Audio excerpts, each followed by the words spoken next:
ตัวแทนจำหน่ายสุดยอดสมุนไพรเจเฮิร์บแขวงสวรรณเขตนครไกรสอนพรหมวิหารห้านสบายดีช็อป3 แยกห้วยลงกงเมืองอุทุมพรห้านเจ้กึมตลาดขบวงจรเซโนอาจสะพังทองห้านเจ้แหล่ใจกลางตลาดดงเห็นหน้าแพกติดต่อได้ที่แม่ดอกไม้พอคำเมาพารานไซติดต่อห้านแม่น้องไม้ตลาดตองพาไซ2เมืองพีนติดต่อได้ห้านเจ้โปห้านเจ้กองห้านแม่คำใสหน้าตลาดใหม่เซทมั่วบ้านโนนไซติดต่ออ้ายคำภูวิละบุรีติดต่อห้านขายยาฐานหมอสุกันหน้าตลาดวิละบุรี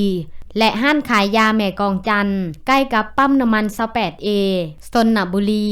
ติดต่อห้านไอโมเทคโนโฟนและห้านเฮียไพ3 แยกบ้านดงหมดจำพรติดต่อ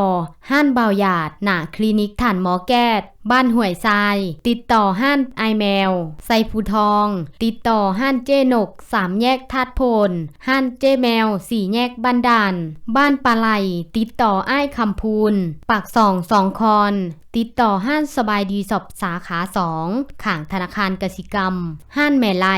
ห้านขายยาแม่บุญทวีบ้านแก้งโดนติดต่อบ้านผักเจริญสุขเซบังเหียงติดต่อห้านแม่กาสี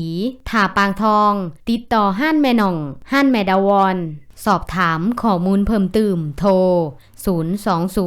9627 9944